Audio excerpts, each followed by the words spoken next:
Sometimes the smallest warning can save the biggest empire, the waitress said softly, but Daniel Brooks almost didn't hear her over the quiet hum of lunchtime conversations and the soft clink of silverware against porcelain plates.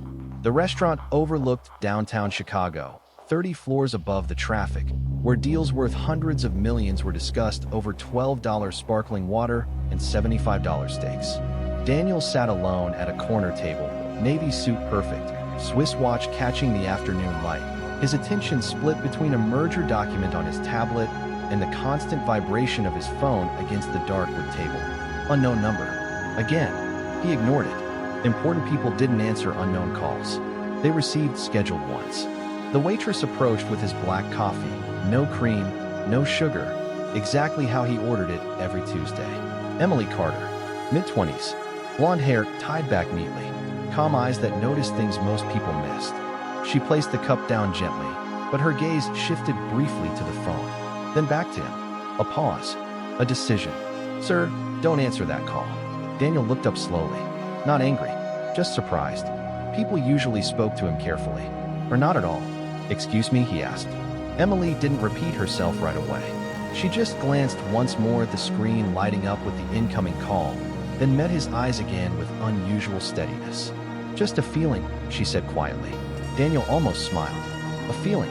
His world ran on analytics, projections, risk assessments calculated down to fractions of a percent. Feelings didn't appear on quarterly reports. The phone stopped. Silence returned. Then, 3 seconds later, it began vibrating again. Same number. Persistent. Emily stepped back like she hadn't said anything, already turning to another table, her posture composed, movements efficient, like someone trained to remain invisible. But Daniel noticed something now. She wasn't curious. She wasn't nervous. She was certain. That was different. His thumb hovered over the accept button. Around him, conversations continued. Glasses clinked. Sunlight reflected off the skyline. Normal. Everything looked normal. His phone buzzed harder against the table like it was demanding attention. Across the dining room, Emily carried 2 plates effortlessly, laughing politely at something a customer said. Yet her eyes flickered once toward his table. Checking. Watching. Daniel frowned slightly. Why would a waitress care if he answered a call? The phone stopped again. Then his smartwatch lit up. Security notification. His brow tightened. Another alert appeared on his tablet. Unrecognized access attempt blocked. His fingers went still. The phone started ringing again. Same number. Now his pulse matched the rhythm of the vibration. He didn't answer. 10 seconds later, his direct corporate line flashed across the tablet. His head of IT. He accepted that one. "Daniel, quick question." The voice said, tense but controlled. "Are you receiving repeated verification calls right now?" Daniel's eyes slowly lifted toward Emily across the room. "Yes," he answered. A pause on the other end. "Good. Don't pick up. Someone is attempting a voice authorization bypass." Daniel said nothing. His gaze stayed on the quiet waitress who was now wiping a perfectly clean table like nothing unusual had happened. "Understood," he finally replied. He ended the call without another word. The restaurant suddenly felt quieter, smaller, different. He watched her for a long moment before she returned to his table. "Anything else I can get you, sir?" she asked politely. Daniel studied her like she was the first unsolved problem he'd seen in years. "Yeah," he said slowly. "An answer. How did you know not to answer?" Emily hesitated just long enough to suggest a past she wasn't eager to discuss. Then she gave a small, almost reluctant smile. "Because," she said, "I used to be the person companies called after they answered." Daniel did not touch his coffee. The steam slowly faded into the air between them, but his attention stayed fixed on Emily like she had just stepped out of a different world. Most people looked away from him after a few seconds. She did not. Not challenging, not afraid, just calm. "You used to work in cybersecurity?" he asked. Emily gave a small nod. "Yes, sir." Her voice remained even. Professional, but something behind it suggested years of discipline. Daniel leaned back slightly. That is not exactly a typical career path before working in a restaurant. A faint smile touched her lips. Not embarrassed, not defensive, just accepting reality. Life is not always a straight line. Across the room, a glass shattered softly as a busser dropped something near the kitchen. Nobody reacted much. Accidents happened. Daniel folded his hands. What company?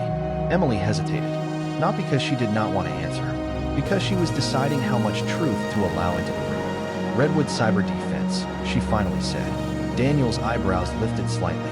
He knew the name. Government contracts. Fortune 500 clients. Serious work. That is not entry-level work. No, sir. So what happened? Emily adjusted the position of his spoon by half an inch. Perfect alignment. A habit from another life. I noticed a vulnerability, she said. I reported it. Daniel waited. She continued. Nobody wanted to hear it because fixing it would have delayed a $40 million contract. Daniel's expression changed slightly. Now he understood the direction of the story. Let me guess, he said quietly. You insisted. Emily nodded once. I insisted. Silence settled between them again. The kind of silence where the real story sat underneath the words. And they did not appreciate that. No, sir. She did not sound bitter. Just factual. They said I was creating panic. Said the risk was theoretical. 3 weeks later, the breach happened exactly the way I described. Daniel exhaled slowly. He had seen that pattern before. Success often ignored uncomfortable voices. Did they at least admit you were right? Emily looked toward the window where the Chicago River reflected the afternoon sun like moving glass. Privately, yes. A small pause. Publicly, they said I violated internal communication policy. Daniel almost laughed. Not because it was funny, because it was predictable. So they removed the problem. Yes, sir. She did not say fired. She did not need to. Daniel studied her again. Different now. Not just a waitress. A risk analyst. A pattern reader. Someone who noticed the one detail everyone else ignored. And now you are here, he said. Emily picked up the empty water glass from his table. Now I am here. No shame. No self-pity. Just acceptance. Daniel tapped his finger once against the table. Do you miss it? For the first time, she answered without immediate certainty. I miss solving problems, she said. I do not miss convincing people problems exist. That answer stayed with him. Across the dining room, the city continued moving like nothing important had happened. But Daniel knew something had. He reached into his jacket and placed a simple white business card on the table. No dramatic gesture, just an option. My company is expanding its internal security division, he said. We pay very well for people who see what others miss. Emily looked at the card but did not touch it. I am sure you do. Daniel noticed that she did not reach for it. Most people would have grabbed it instantly. You are not interested? Emily finally picked it up, read the name, then placed it back down exactly where it was. I am careful about where I work now. Daniel felt something unfamiliar. Respect. That is probably wise. Emily gave a small, polite nod. Enjoy your coffee, Mr. Brooks. She turned and walked toward another table, her pace steady, posture straight, disappearing back into the rhythm of the restaurant. Daniel watched her go, realizing something unusual. For the first time in a long time, he had just met someone who could have changed his company in 5 minutes and chose not to. And that made him more curious than any deal he had signed all year. Daniel Brooks did not leave right away. That was unusual. His schedule normally moved in 15-minute blocks, every hour accounted for, every decision measured in opportunity cost. Yet he remained seated, watching the quiet rhythm of the restaurant like he was studying a system he did not fully understand. Emily moved from table to table with quiet efficiency. She did not rush. She did not waste motion. Every movement had purpose. Refill water. Adjust a plate. Offer a polite smile. Daniel noticed something else. She watched reflections. Window glass. Polished silver. Phone screens. Not staring. Observing. Like someone trained to see what did not want to be seen. His phone buzzed again. This time a secure message from his chief security officer. We confirmed the attempt originated overseas using layered relay numbers. Social engineering combined with voice sampling. Daniel typed back one short response. How close? The answer came 30 seconds later. If you had answered for more than 10 seconds, they could have captured enough voice pattern data to attempt secondary authentication. Daniel slowly placed the phone face down. 10 seconds. That was all it would have taken. He looked across the room again. Emily was laughing softly at something an older couple said, her expression warm but controlled. No need for recognition. No need for credit. Just doing her job. That detail stayed with him. Most consultants he paid 6 figures made sure everyone knew their value. She had prevented a potential breach and went back to serving iced tea. Daniel stood up finally. Not to leave, to walk. He crossed the dining room slowly, ignoring the subtle shift in attention that always followed him. Expensive suit, confident posture. People always notice power. Emily sensed him before he spoke. "Is everything satisfactory with your meal, sir?" she asked. Professional tone, neutral expression. Daniel studied her for a second. "Do you always watch Reflections?" For the first time, she looked slightly surprised. Just slightly. Then she gave a small nod. "It is an old habit." "Threat detection?" Daniel asked. "Situational awareness," she corrected gently. Daniel almost smiled. Precise language. He respected that. "You knew that call was dangerous before any alert appeared," he said. "How?" Emily considered the question, not whether to answer. How much to answer? "Attack patterns repeat," she said. "People change. Methods do not change as much." Daniel waited. She continued. "Repeated calls create urgency. Unknown numbers create curiosity. Timing during business hours increases probability of response. It is psychology before technology." Daniel felt a quiet shift in his thinking. That was not just technical skill. That was strategic thinking. "You saw the pattern," he said. "I recognize the setup," she replied. "The same way you probably recognize negotiation tactics." That comparison landed perfectly. Equal ground, different fields, same mindset. Daniel nodded slowly. "You realize you probably saved me from a very expensive afternoon." Emily gave a polite half smile. "I'm glad you did not answer." No drama, no exaggeration, just fact. Daniel reached into his jacket again. This time he did not offer a card. "What would it take for you to consider coming back into the field?" Emily did not answer right away. She glanced toward the kitchen where another waitress struggled to carry 3 heavy plates. Emily stepped away, helped redistribute the weight, then returned. Team instinct. Daniel noticed that too. "Trust," she said finally, "and leadership that listens before problems become headlines." Daniel absorbed that answer carefully. No mention of salary, no mention of title. That told him everything. "That is rare," he admitted. Emily met his eyes calmly. "So is real security." A quiet silence followed. Not awkward, just honest. Daniel gave a small nod. For the first time that day, he felt like he was not the most perceptive person in the room. And strangely, he did not mind. Daniel returned to his table, but his mind did not return to business. The skyline outside the glass walls looked the same. Traffic moved. Boats cut slow lines through the river. Sunlight reflected off steel towers. But something had shifted. Not outside. Inside. He checked his phone again. 3 new security summaries. 2 missed investor messages. 1 reminder about a board call in 20 minutes. Normally, he would have already been in the elevator. Instead, he found himself watching how Emily moved through pressure without appearing pressured. A loud voice suddenly broke the calm atmosphere. A man in an expensive gray suit at table 12 was complaining about a delayed order. Not shouting, but sharp. The kind of tone that expected immediate correction. Emily approached without hesitation. Shoulders relaxed. Voice steady. "Thank you for your patience, sir. Your order is coming out fresh now." No excuses. No tension. Just control. The man exhaled and leaned back. Situation neutralized in less than 10 seconds. Daniel noticed something familiar in that interaction. De-escalation. The same principle used in crisis management meetings. Remove emotion. Introduce clarity. Restore control. Different battlefield. Same skills. Emily returned toward the service station and noticed Daniel still observing her. "You are still analyzing variables," she said quietly. Daniel allowed a small honest smile. "Occupational hazard." Emily nodded like she understood more than he expected. "Patterns tell stories," she said. Daniel rested his hand lightly on the table. "Then tell me what pattern you see right now." Emily did not answer immediately. She looked around the dining room slowly, registering exits, staff positions, customer behavior, timing. Then she looked back at him. "You were deciding whether I was lucky or useful." Daniel did not answer, because she was right. "And?" he asked. Emily folded her hands lightly in front of her apron. "Luck does not repeat," she said. "Preparation does." Daniel felt that sentence land with unusual weight. That was the kind of thinking he built companies around. Repeatable advantage. Predictable outcomes. He studied her again.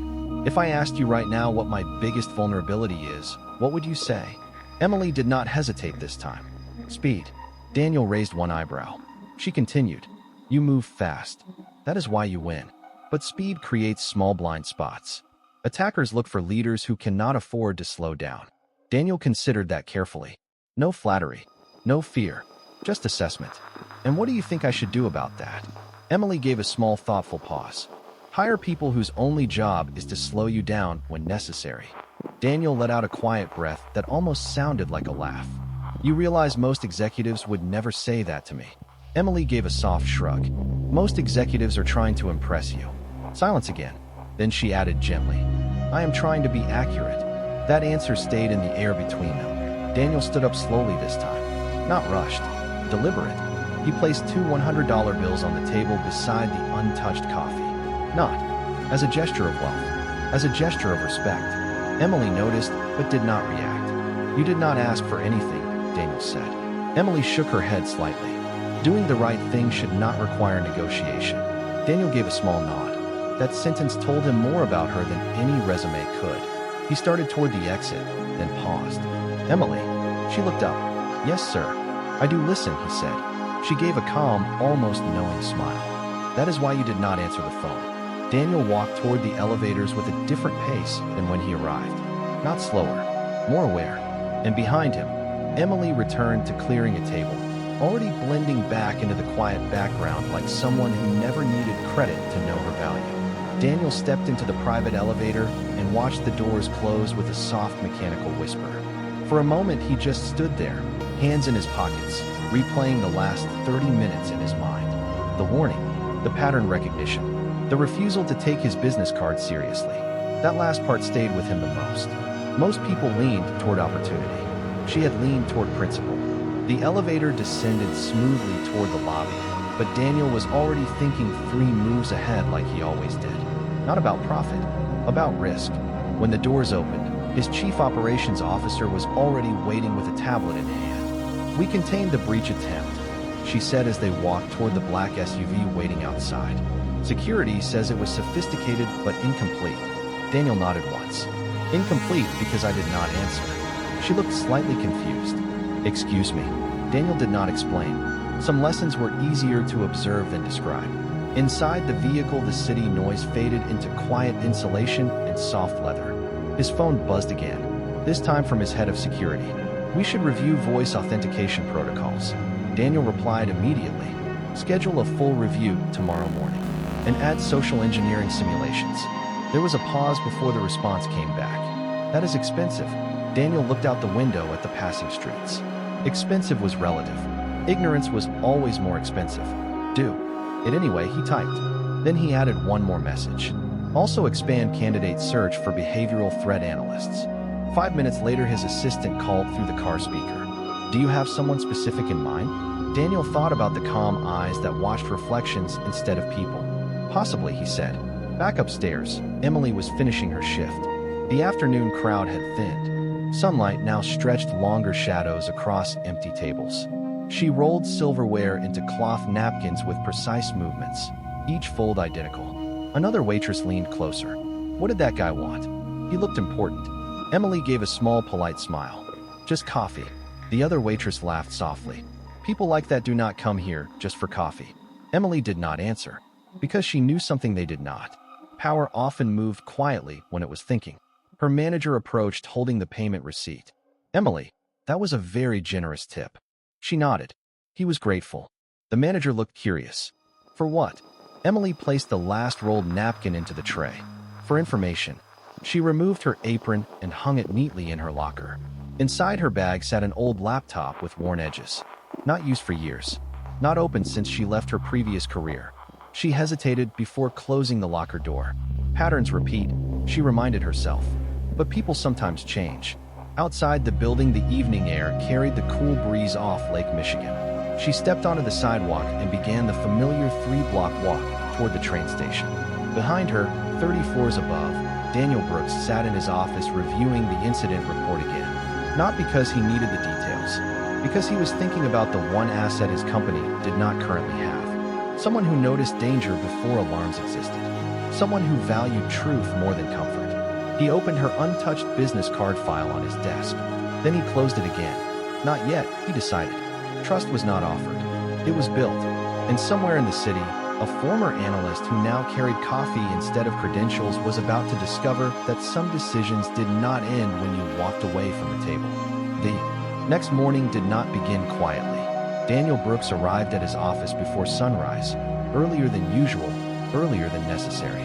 The city was still waking up, but his building was already alive with quiet efficiency. Screens glowed. Analysts moved quickly.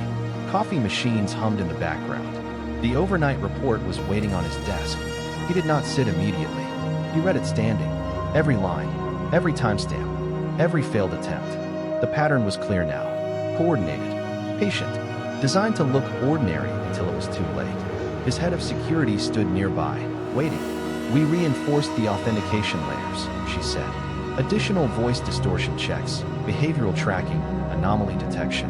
Daniel nodded slowly, but his expression did not change. "That protects against what we know," he said.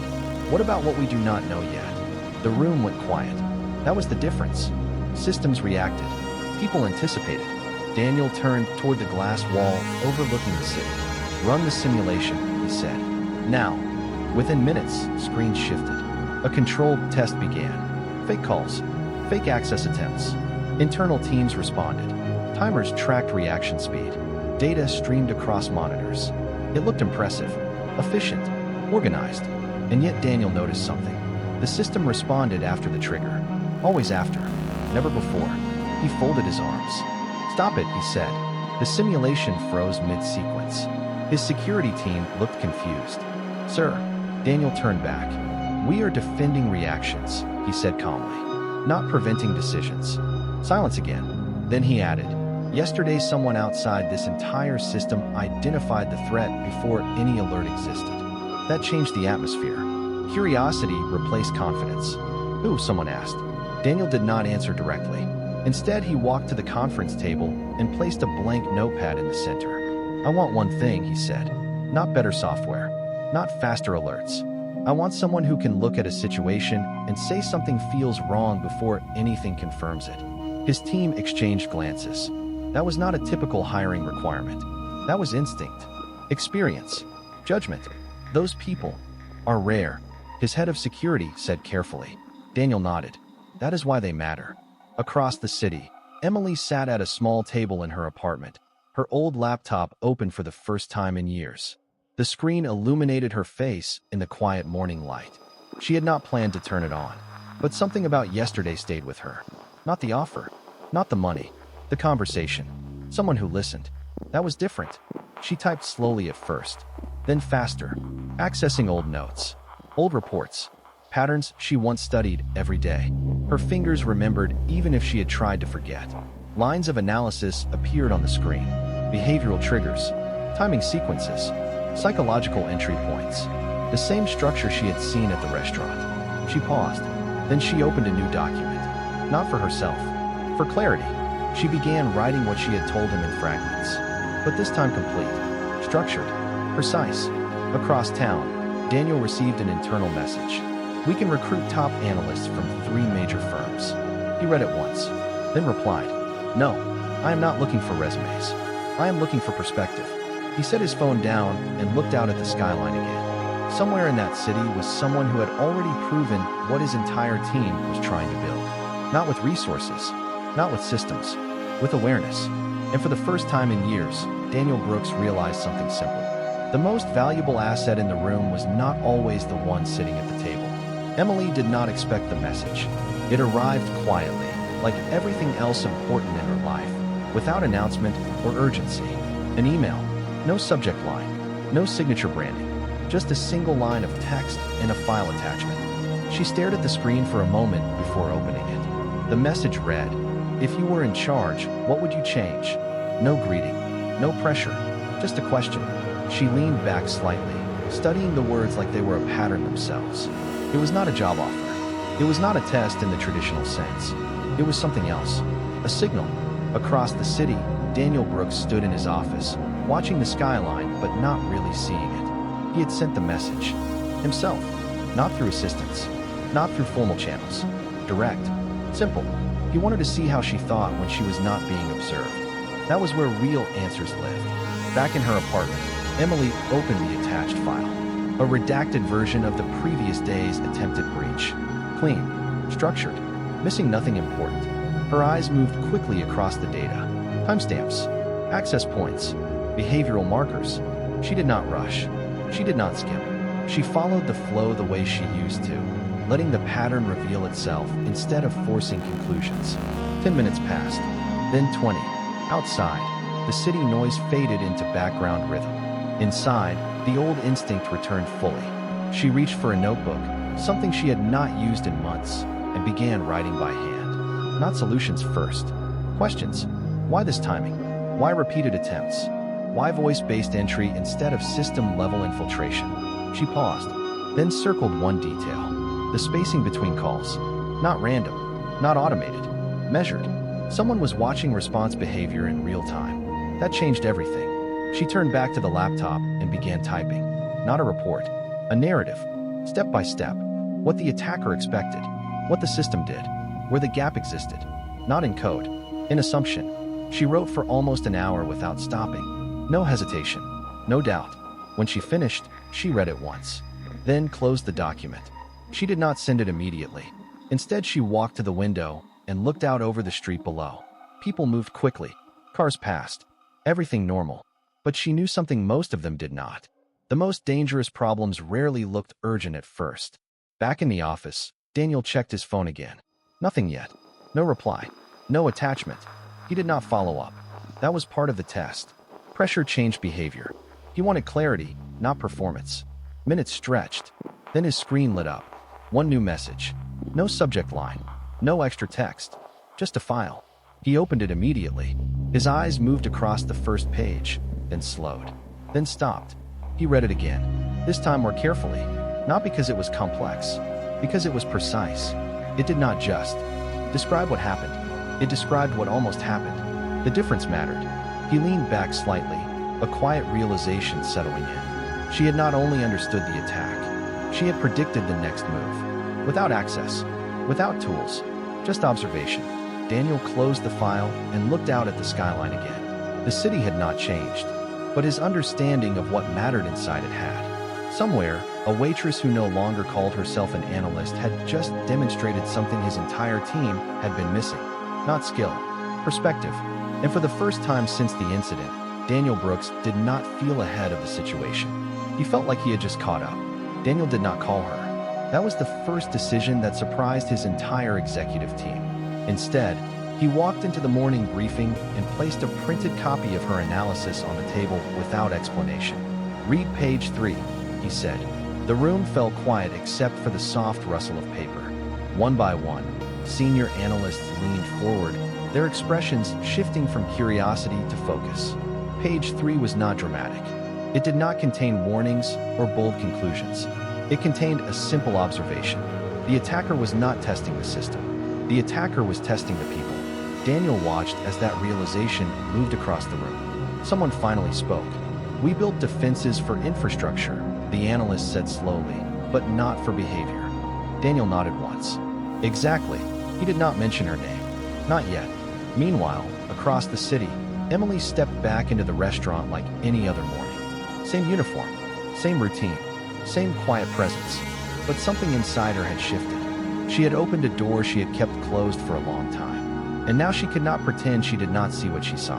The lunch crowd began to fill in, familiar sounds returning, orders called out, glasses clinking, conversations blending into a steady rhythm. Emily moved through it all with the same calm precision. But now her mind tracked patterns again. A man checking his phone too frequently. A woman scanning exits without realizing it. A delivery driver arriving 10 minutes earlier than scheduled. Small details. Most people ignored them. She did not. Back in the boardroom, Daniel closed the discussion with a single sentence.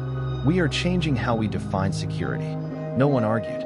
Because the evidence was clear, he returned to his office and sat down slowly, looking again at the file she had sent. There was one line he had not mentioned to the team. One line that stayed with him. If the attacker fails today, they will adjust tomorrow. And they will target decision makers directly. Daniel picked up his phone and paused. Not to call, to think. Across the city, Emily finished serving a table and returned to the service station. Her phone vibrated quietly in her apron pocket. She almost ignored it. Old habits. Unknown number. She paused, looked at the screen, then did something different. She did not answer. Instead, she watched. 3 seconds. 5 seconds. The call ended.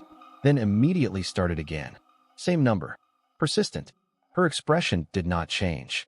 But her focus sharpened. Around her, nothing seemed out of place. But something was. The timing. The repetition. The intention. She slowly set the tray down and stepped toward the back hallway where it was quieter. The phone kept ringing. She let it. Then it stopped. Silence. 1 second. 2. Then a text message appeared. "We know you were watching." Emily stared at the screen without reacting. No fear. No panic. Just confirmation. Patterns repeat. But sometimes they evolve. She lifted her gaze slightly, scanning the hallway reflection in the stainless steel surface beside her. Nothing obvious. No direct threat. But presence could be invisible. That was the point. Back in his office, Daniel's phone lit up at the exact same moment. A message from his security team. New attempt detected. Different vector. Direct contact strategy. Daniel did not move right away. He already knew. Somewhere in the city, the same pattern was unfolding again. But this time, it was not just about it. And for the first time, the situation was no longer contained inside systems and firewalls. It had moved into the real world. And Emily Carter was already one step ahead of it. Emily did not reply to the message. She did not delete it either. She simply turned the phone face down and stood still for a moment, listening not to the noise around her, but to the absence of it. Patterns were not always about what happened. Sometimes they were about what did not happen. No follow-up call. No second message. No escalation. That meant one thing. Whoever sent it was waiting, observing, measuring her reaction. She picked up the tray again and stepped back into the dining room as if nothing had changed. Because outwardly, nothing had. Orders were still being taken. Coffee still poured. Conversations still flowed. But her awareness had shifted completely. Every reflection mattered now. Every movement carried weight. Across the city, Daniel stood at the center of his office, his entire security team surrounding a wall of live data feeds. "We are no longer dealing with automated behavior," someone said. "This is adaptive." Daniel nodded slowly. "It always was." He turned slightly. "Track every direct contact attempt. Not just mine. Anyone connected to me." That widened the scope immediately. The room moved faster. More screens. More data. More urgency. But Daniel remained still. Because he understood something the others were just beginning to realize. The system was not the target anymore. The people were. Back at the restaurant, Emily carried a tray toward table 6 when she noticed it. Not a person. A pattern. A man sitting alone near the window. He had not ordered yet. His phone sat untouched on the table. But his posture was wrong. Not relaxed. Not impatient. Observing. Waiting. She did not look directly at him again. Instead, she adjusted her path slightly, using the mirrored column near the bar to catch his reflection. His gaze shifted when she moved. Not casual. Intentional. Confirmation. She set the tray down at another table, her expression unchanged, her movement steady. Then she reached into her apron and picked up her phone. No new messages. But the previous one was enough. "We know you were watching." She understood now. This was not a threat. It was an invitation. A test. Across town, Daniel's phone vibrated again. New update. Potential field observation detected near your last known location. Daniel's eyes narrowed slightly. The restaurant. Of course. He did not hesitate this time. "Send someone there," his team said quickly. Daniel shook his head. "No," the room paused. "If we move visibly, they disappear," he said. "We learn nothing." He looked back at the screen. Let it play out. Back in the dining room, Emily walked toward the man's table. Calm. Professional. Just another waitress doing her job. "Good afternoon," she said softly. "Can I get you something to drink?" The man looked up. His expression was neutral, almost pleasant. "Water is fine," he said. His voice was steady. Too steady. Emily nodded and stepped away without another word. No confrontation. No signal. Just observation. She returned moments later, placing the glass down gently. Their eyes met briefly. In that moment, nothing was said, but everything was understood. This was no longer about a single phone call or a single warning. This was about control, about who understood the game before it was fully revealed. Emily stepped back and turned away, blending again into the quiet rhythm of the room. Across the city, Daniel watched the live feed update in silence. Not intervening, not reacting, just observing. For the first time, both of them were playing the same game from different sides of the same moment. And neither of them needed to speak to know one thing was true. The next move would define everything. And this time, there would be no warning before it happened.